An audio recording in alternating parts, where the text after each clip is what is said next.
So yes, Aditya, first of all, introduce yourself before entering into the snap of transportation engineering. So Hello, yes, sir. Aditya, introduce. Yes, sir. Yes, sir. Hello, sir. My name is Aditya Pandey. I am 23 years old. I was born in Jhansi, from where I did my high schooling. I have completed my bachelor's in civil engineering from BIT Jhansi, which is a state government college. My father works as a private employee, and my mother is a homemaker. I have done my internship from NCR Jhansi, and my final year BTech project was design of water supply distribution system using EPANET.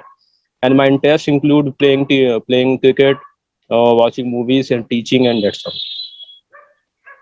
Thank Okay, you, sir. so teaching is also your interest, right? Yes, sir. Yes, sir.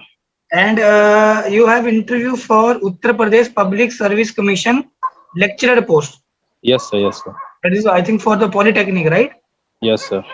Okay, so today you want snap for transportation. Okay, Yes, sir. अगर आप flexible pavement के ऊपर Hmm. 5 minute का कोई topic, 5 flexible pavement में से कुछ चीज अगर आप उठाना चाहते हो और उसको वेल एक्सप्लेन करना है विद इन 5 मिनट. सर अभी मैंने सर प्रिपेयर किया, तो सर सॉइल प्रिपेयर किया, फूड मैकेनिक्स को प्रिपेयर किया पढ़ाने के लिए। ट्रांसपोर्टेशन को एज अ बस इंटरव्यू के लिए प्रिपेयर किया था, मतलब कोई चैप्टर ऐसे पढ़ाने का सर अभी किया नहीं था मैंने। ठीक, ओके. तो आप मुझे बताएं कि जो सीबीआर टेस्ट किया जाता है हाईवे में, उसका क्या पर्पस है? सर सीबीआर टेस्ट का सर पर्पस ये है कि सर सीबीआर टेस्ट ये बता देता है कि आपको सब्जेक्ट के ऊपर कितने कितने थिकनेस की लेयर प्रोवाइड करनी है, और हर एक लेयर की थिकनेस बता देता है कि हर जो जो सब्जेक्ट के ऊपर कितने लेयर की थिकनेस आनी है। और सीबीआर टेस्ट का सर यही से इससे ये मेन यूज है। दूसरा सीबीआर टेस्ट जो यूज होता है सर फ्लेक्सिबल पेमेंट को डिजाइन करने के काम में आता है। ओके. और इसमें जनरली हम मटेरियल को वाटर के अंदर भिगो के रखते हैं, पानी के अंदर रखते हैं कुछ टाइम के लिए. वो टाइम पीरियड कितना होता है? Sir sir actually I do not know the exact time period, but I am guessing that it is nearly 3 to 5 days. I am sir, now I am okay. guessing that too, but I am not sure. Okay. Second test is there, that is plate load test. Yes sir. So what is the purpose of conducting plate load test in highway? Sir plate load test का हम लोग जो है मतलब जब भी वो क्या कहते हैं जो रिजिड पेमेंट बनाते हैं उसमें प्लेट लोड टेस्ट का यूज करते हैं सर। इसमें मॉडल्स ऑफ सब्जेक्ट रिएक्शन जो है वो निकालते हैं सर। इसमें हमें ये पता चलता है कि 0.125 सेंटीमीटर के पेनिट्रेट के लिए कितना लोड लगा, उससे हम सब मॉडल्स ऑफ सब्जेक्ट रिएक्शन निकाल लेंगे। और सर प्लेट लोड टेस्ट को हम फुटिंग लेवल पे टेस्ट करते हैं, फुटिंग या फाउंडेशन बेस लेवल पे टेस्ट करते हैं प्लेट लोड टेस्ट। So, क्या आप मॉडल्स ऑफ सबग्रेड रिएक्शन को डिफाइन कर सकते हो? Sir load per unit deflection kilogram पर सेंटीमीटर स्क्वायर। सो इसका यूनिट किलोग्राम पर सेंटीमीटर स्क्वायर पर सेंटीमीटर है या खाली किलोग्राम पर सेंटीमीटर स्क्वायर है? What do you think? Sir kilogram पर सेंटीमीटर स्क्वायर पर सेंटीमीटर है।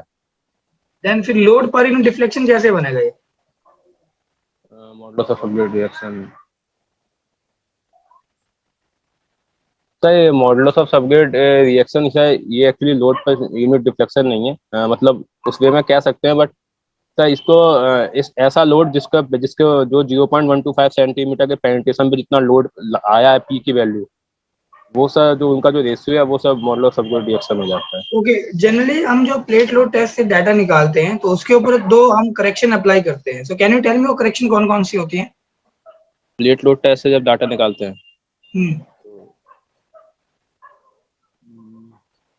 अच्छा, साइज ऑफ प्लेट करेक्शन क्या होता है? सर 75 सेंटीमीटर होता है। नहीं, साइज ऑफ प्लेट करेक्शन का क्या मतलब है? Size of plate correction sir क्या होता है कि जो हमारा स्टैंडर्ड प्लेट होता है सर 75 सेंटीमीटर का होता है। और सर अगर हम किसी दूसरे दूसरे स्टैंडर्ड साइड दूसरे दूसरे साइड से अगर हम टेस्ट करेंगे सर, तो वहाँ पे हमारा जो के की वैल्यू आएगी अलग आएगी। तो इसीलिए सर हम उसको करेक्ट करते हैं in the form of 75 centimetre के फॉर्म में। ओके. और एक मॉइस्चर करेक्शन भी हम अप्लाई करते हैं. सर आइडिया नहीं है सर इसके बारे में। ठीक है. सो क्या आप बता सकते हो कि ओवरटेकिंग साइड डिस्टेंस किस तरह से डिफाइन किया जाता है? So it is a side distance that is available on the road so that the fast vehicle can overtake the small vehicle safely.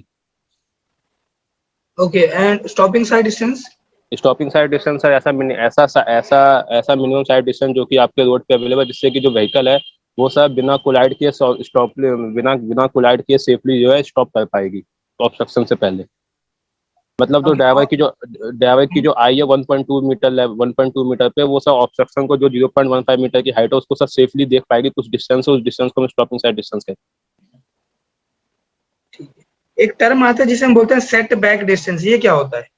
Sir setback distance sir होता है कि जो आपका जो सर मेनली सर इसका यूज किया जाता है कर्व पे, जहाँ कर्व हो रहा है रोड पे, तो वहाँ पे साइड डिस्टेंस की थोड़ी दिक्कत आती है, क्योंकि सर हमें दिखता नहीं है। तो सर सेटबैक डिस्टेंस जो होता है वो sir middle of the curve से लेके inner side of the curve के बीच की जो डिस्टेंस होती है सर उसको सेटबैक डिस्टेंस कहते हैं। मिडिल ऑफ द जो सर जो जैसे सर 3 लेन की जो रोड है उसका जो मिडिल पार्ट है उससे लेके जो सबसे इनर मोस्ट पार्ट है कर्व की, उसकी डिस्टेंस को हम सेटबैक डिस्टेंस कहते हैं। सर मेनली इसका यूज है कि पार्ट ऑफ कर्व और ऑब्स्ट्रक्शन, सर व्हाट ऑब्स्ट्रक्शन से डिस्टेंस होगा कहाँ से है? सर ये सर कर्व से, जो कर्व का जो मिडिल पार्ट है ना, जो हम्म, कर्व का जो कर्व का जो मिडिल पार्ट है, जैसे कि 3 लेन, अगर सर 3 लेन की जा रही है, 4 लेन का रोड है, वो कर्व ले रहा है, तो उसका सर मिडिल पार्ट से लेके inner side of the curve की जो डिस्टेंस है उसको सेटबैक डिस्टेंस कहते हैं। अच्छा, और पर्पस क्या है ये डिस्टेंस निकालने का?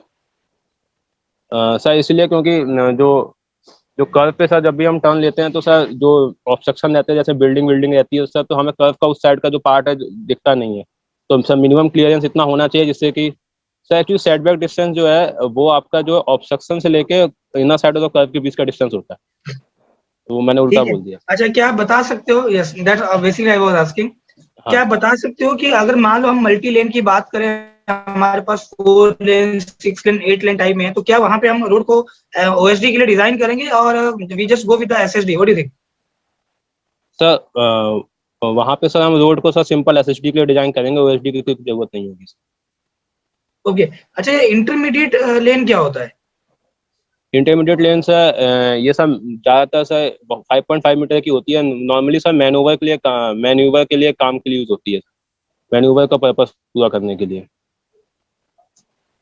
ओके। अच्छा, मान लो अगर हम इसके डबल लेन की बात करें और विदाउट कर्व स्टोन की बात कर रहे हैं, हाँ सर। तो इसका विड्थ कितना है? सर डबल लेन की बात करें without curb stone, sir 7 metre होगा सर। 7 मीटर।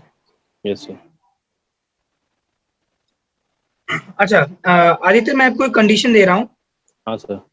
सो मेरे पास एक एम्बैंकमेंट है, हम्म। हाईवे की बात करें, जिसकी टॉप विड्थ है 10 मीटर, सर और सर एक सर वो सर एक्चुअली सर ऐसा वो जो that I have to sir do some function sir, वो डाटा जो है ना सर वो खत्म हो रहा है दूसरे, तो सिम वो चेंज करना था sir. What do you want change? Sir I want sir 2 minutes sir, 2 minutes का सब यूज हो जाइए सर। Okay, do it, hurry Aditya. Yes sir, सब बिल्कुल सर, सर 2 मिनट्स।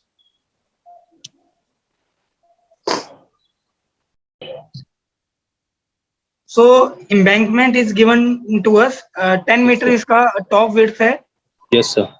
और साइड स्लोप गिवन है 1 वर्टिकल इज टू 2 हॉरिजॉन्टल, हाँ sir.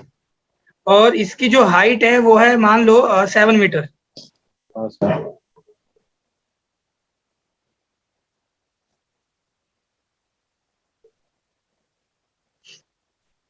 Yes sir okay.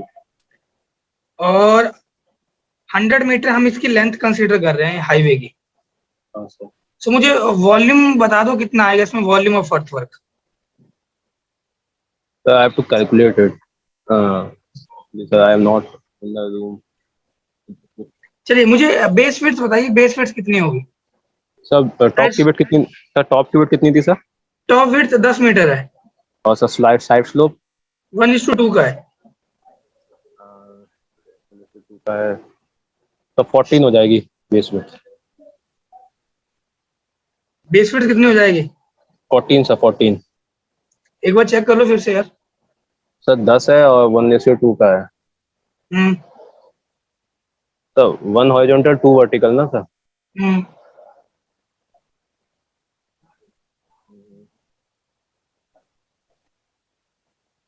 Sir 1 horizontal 2 vertical and this 1। Sir हाँ सर 12 की हो, 12 मीटर की हो। ठीक है। ओके, मेरा नेक्स्ट क्वेश्चन ये है कि जो हम रोड पे कैम्बर प्रोवाइड करते हैं, वो कैम्बर प्रोवाइड करने का पर्पस क्या होता है और किस बेसिस के ऊपर हम कैम्बर डिसाइड करते हैं? सर रोड का जो I camera think provide, you can make hide yourself because you are not visible to me, so you can yes, just proceed with the audio, no issue. Okay sir. Sir Yes. Actually sir जो camera हम provide करते हैं sir, उसका main purpose है sir drainage की facility को वो करना। और सर जो कैमरा, सर सेकंड क्वेश्चन क्या था सर? कैमरा को On sir, what basis? Yes. Camera को सर हाई रेनफॉल के बेसिस पे डिजाइन करते हैं, कि कितना हैवी रेनफॉल है कि लाइट रेनफॉल है। एंड सर दूसरा बेसिस होता है किस टाइप की रोड है, बिटुमेन की है, कंक्रीट की है, WBM की है कि अर्थन रोड है। तो सर इन दो बेसिस पे और हैवी रेनफॉल है कि लाइट रेनफॉल उस एरिया में, उन दो बेसिस पे हम कैमरा को डिजाइन। कैम्बर और ग्रेडियंट में क्या फर्क है? सर कैमरा जो है सर G=2 × C होता है। मतलब जो ग्रेडियंट होता है वो 2 × कैमरा की वैल्यू होती है। और कैमरा जो होता है सर लॉन्गिट्यूडनल में, सब जो लॉन्गिट्यूडनल राइज एंड फॉल होता है वो आपका ग्रेडियंट होता है। और ट्रेवर्सिंग में जो मतलब राइज होता है वो आपका कैमरा होता है। ग्रेडियंट होता है सर अगर आपको मतलब सर कैम्बर को मेजर करना हो, आप कैसे मेजर करोगे? कैमरा को सर मेजर करना है तो W/2N होता है सर फॉर्मूला, Yes. मतलब टोटल विड्थ। सर जो स्लोप होगा सर 1/n का, और टोटल विड्थ ऑफ रोड होगी, तो उसको हम उससे उन दोनों के हेल्प से हम कैमरा की लेंथ पे मेजर एक कर सकते रोड बना हुआ है आदित्य, और उसमें आपको कैम्बर चेक करना है, तो आप कैसे चेक करोगे? आप हैं। सर उसके बाहर रोड चेक कर रहे हो और रोड का कैम्बर चेक करना है। सर उसके आउटर एज से लेकर सेंटर के बीच का जो वो है, जो जो जो स्लोप आएगा सर, और जो टोटल विड्थ ऑफ रोड है, उन दोनों के बेस पे हम आपको कैमरा चेक कर लेंगे, W/2N। और जो N है सर वो स्लोप है, तो हाइट ऑफ द नहीं कैमरा आ तो जाएगा। कैसे चेक करवाओगे ना, ये तो क्वेश्चन है। हाँ सर। नहीं तो कैसे चेक करवाओगे आदित्य, यही तो क्वेश्चन है।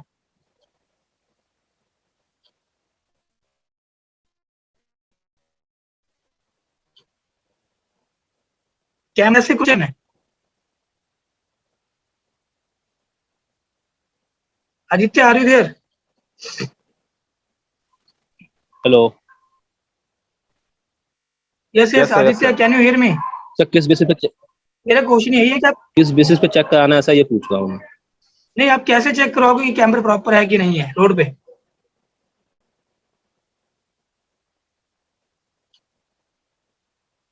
चलिए, मैं नेक्स्ट क्वेश्चन की तरफ मूव करता हूँ। What is the purpose of providing widening on the curves? का जो मतलब होता है सर, वाइडनिंग का जो मतलब होता है सर, ऑफ ट्रैकिंग और मैकेनिकल ऑफ ट्रैकिंग के लिए, और सर साइकोलॉजिकल जो फैक्ट होता है, उन दोनों पर्पस के लिए हम वाइडनिंग को प्रोवाइड करते हैं। ऑफ ट्रैकिंग का मतलब ये है कि सर जब भी व्हीकल टर्न होता है तो सर उसको कुछ एक्स्ट्रा स्पेस चाहिए सर कर्व पे, जिससे कि कंपनसेट कर पाए। और सर साइकोलॉजिकल का मतलब ये है कि जो भी सर जितने भी ट्रक ड्राइवर हैं और बस ड्राइवर हैं, वो चाहते हैं कि हम बिल्कुल को मतलब साइड से बिल्कुल कर्व, जिससे उनको साइड से कर्व को टर्न करें, जिससे कि उनकी स्पीड को रिड्यूस ना हो। तो सर ये मैकेनिकल है ऑफ ट्रैकिंग की वजह से, और दूसरा सर साइकोलॉजिकल फैक्टर की वजह से हम वाइडनिंग को प्रोवाइड किया जाता है। ओके, मेरा लास्ट क्वेश्चन है आदित्य, कि हाँ जो हम सर। रिजिड पेमेंट में ज्वाइंट को फिल करने के लिए फिलर मटेरियल यूज करते हैं, उसकी क्या प्रॉपर्टी होनी चाहिए? लीड पेमेंट में जॉइंट को फिल करने के लिए कोई एक प्रॉपर्टी। ओके, सर एडहेसिव होना चाहिए सर। और ऐसी होना चाहिए। Okay, fine fine. और सो आदित्य, यस, सर आज का थोड़ा सा इन्वायरमेंट डिस्टर्ब था, इसलिए सर थोड़ा सा ऐसा हो गया, सॉरी सर। कोई इशू नहीं है। So no issue, so I am giving you feedback Aditya. Yes so sir, yes sir. CBR test मैंने पहले पूछा, चलो ठीक है, सीबीआर टेस्ट हम क्या यूज कर रहे हैं आपने बताया, ओके है। हम्म, हाँ, सीबीआर टेस्ट कंडक्ट करने से पहले हम अपने सैंपल को 4 दिन तक पानी में भिगो के रखते हैं। 4 डेज सोकिंग है, 5 डेज सोकिंग नहीं। Sir fine. 3 to 5 बोला था मैंने, गैस किया था। No issue, that's why I am telling to you. Thank you and sir. Plate load test में जो मॉडुलस ऑफ सबग्रेड रिएक्शन होता है, इसमें हमें कितना प्रेशर चाहिए पड़ता है एक स्टैंडर्ड डिफॉर्मेशन इन प्लेट प्रोड्यूस करने के लिए, that is your modulus of subgrade reaction. तुम लोड लगाते हैं और प्लेट एरिया हमें पता होता है, तो load that upon that area तो काइंड ऑफ प्रेशर।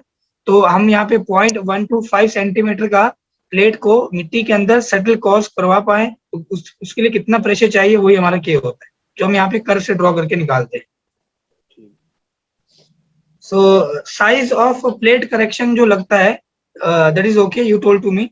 कि जब हम मान लो 75 सेंटीमीटर डाया की प्लेट यूज ना करके हम कोई दूसरे साइज की प्लेट यूज कर रहे हैं तो हमें प्लेट करेक्शन लगाना पड़ता है, बिकॉज 75 सेंटीमीटर डाया की जो प्लेट होती है वो स्टैंडर्ड साइज प्लेट है। फाइन। तो दूसरा करेक्शन जो होता है वो होता है वाटर टेबल करेक्शन या डायलेटेंसी करेक्शन। तो मान लो अगर तुमने गर्मियों में टेस्टिंग करी है तो सॉइल उस वक्त कहीं कभी हार्ड टाइप की होगी, उसमें मॉइस्चर कंटेंट कम होगा।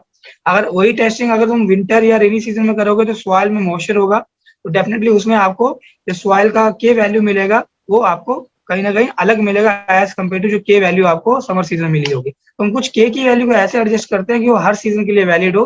दैट्स वाई हम ये मॉइस्चर करेक्शन लगा के चलते हैं। हाँ, अगर ये टेस्ट रेनी सीजन में ही कंडक्ट किया गया है तो उस केस में फिर ये मॉइस्चर करेक्शन लगाने का कोई पर्पस नहीं होता, because already sample soil sample हमारा वर्स्ट कंडीशन में होता है।